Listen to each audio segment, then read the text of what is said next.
WhatsApp tip number 2, you can use WhatsApp channel. WhatsApp channel means now you can get your channel, you can create your own channel on WhatsApp, and you can put all your followers. Even if you have millions of followers, you can put inside single channel.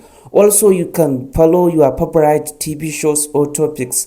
Through WhatsApp, you can get all information about that specific topics on your fingertips on using only WhatsApp.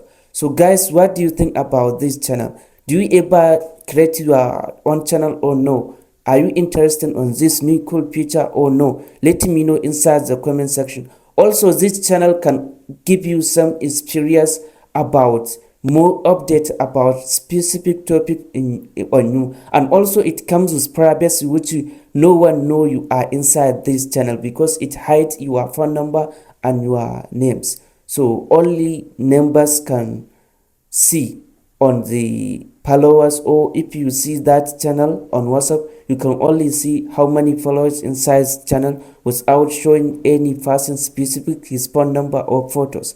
So this is a great new cool feature of protecting your privacy. What do you think about this new feature on channel? Let me know inside the comment section. Let's move into the next tips.